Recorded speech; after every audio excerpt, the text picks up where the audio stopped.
China's 5.5% GDP growth rate target is the talk of the town and probably of the world.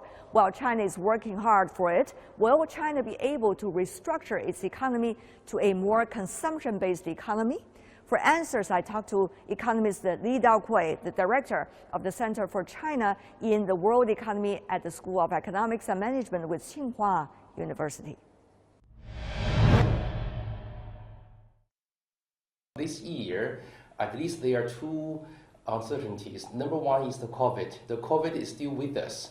Number two is the recent crisis in Ukraine, and it's likely for the crisis to continue for a while. So both factors are actually headwind for the Chinese economy to reach 5.5.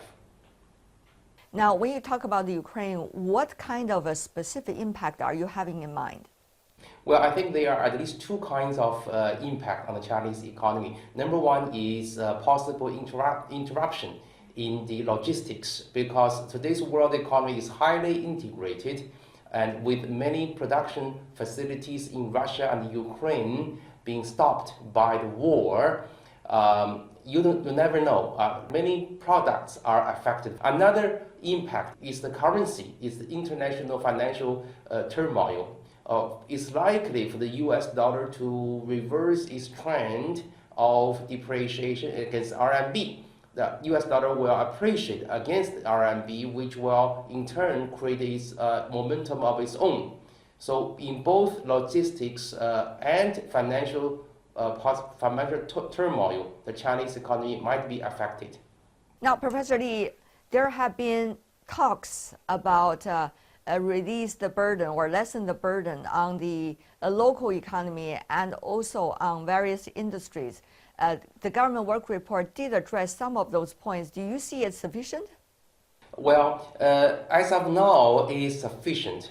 Meanwhile, if there are needs for beefing up support for local governments and private enterprises, I am confident that there's room to do that. Let me give you one example. As we speak, many Chinese local governments are burdened by relatively high level of local government debt. And meanwhile, the central government is relatively very light in terms of its central government debt. So there's a room for operation, that is to convert a large part of local government debt into the central government debt.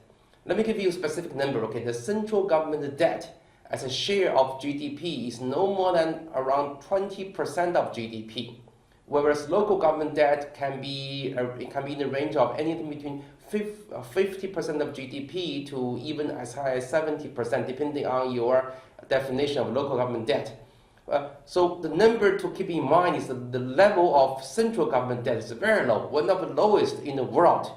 Only 20%. So there's a room for a swap operation to convert or to transform local debt into central government debt. The central government has enough credibility worldwide to issue more debt. Even the central government could help the local government in terms of the debt and release more responsibility to the local level. There is still the issue about whether measures have been taken in order to bring more vitality to the economy, to lessen the burdens of industries and enterprises. Do you think these cutting fees being mentioned once again in the work report managed to deal with some problems? I think the principles conveyed in the work report already imply potential and more policies than what have been specified in the work report. For example, when there are needs, the tax rates on private enterprises can also be further reduced. And also there's room to further clarify central government support for private enterprises. Many private enterprises, especially their owners, the entrepreneurs, are rather anxious nowadays. They worry about potential new policies adversely affecting private enterprises. And there's a room, I think, to further clarify central government policy to ease the anxiety of private enterprises. These are already implied in the work report, although they are not specifically mentioned.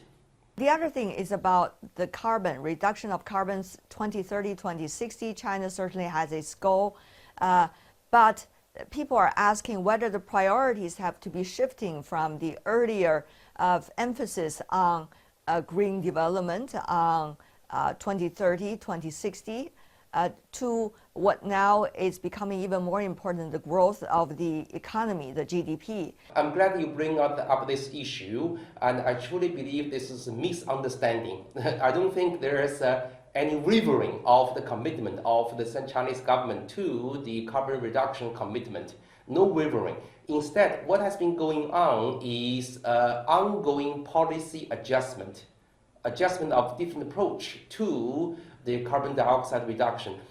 What happened actually last year was the local governments and individual industries were acting on their own. Each sector, each enterprise, each region was trying to have its own target of reducing energy and carbon emission, which is totally irrational in my view, okay? Because there's no other issue than carbon reduction, which needs more badly a uniform market to reduce carbon reduction. So from now on, I believe the policy is switching from individual enterprises, individual region-oriented policies to reduce carbon reduction to a unified approach. That is to set up a general market of carbon reduction, of carbon emission, actually. Everybody knows what is the cost of using carbon, right? And therefore, regions and industries which have low cost of reducing carbon emission will do it because they can earn money. Because by doing that, they can avoid the carbon tax. While regions which are having difficulties reducing carbon will actually not reduce carbon, may even increase carbon emission.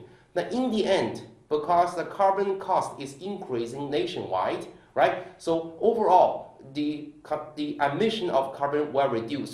So to summarize, what I'm saying is that we are not witnessing a wavering in the commitment to carbon reduction. Rather, we are witnessing a switch from individualistic approach to carbon reduction to an economy-wide and market-driven approach to carbon reduction. We have already seen, Professor Li, the carbon market operating in China, of course, is only addressing a small categories of the things that needs to be dealt with at this moment as an experiment. How do you see it is running so far, and how much do you see there is room to improve? Well, as an economist, let me be very frank. Okay, I am very disappointed by the experiment of the exchange of the emission rights.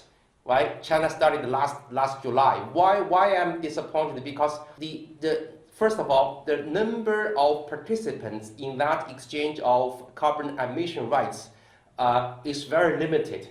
So the market is very thin in our professional language, very thin. Okay. Second, the price of carbon emission in that market is very low.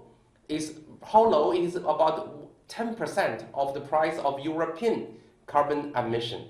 And why is very low? Because the number of people participating in the market is very low, and people don't take it seriously.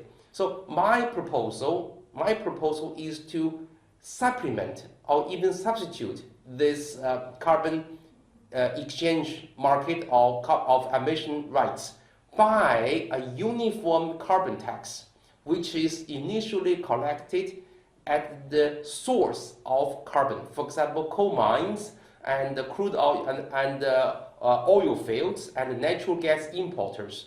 And then let this tax gradually transmit itself to downstream sectors. Right? So as we all know, if you levy tax at the source of production, the burden of tax will travel to finally step by step to the consumers.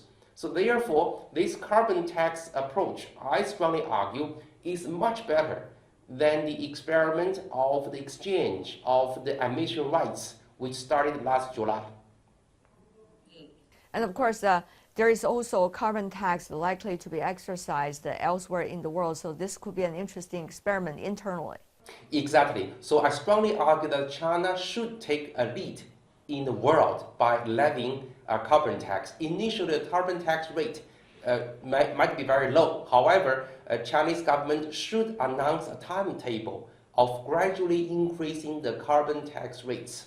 And therefore, this provides a guide to investment for the reduction of carbon emission in the future.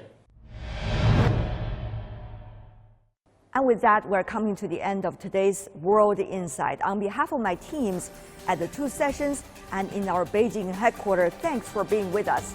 And I'll see you tomorrow.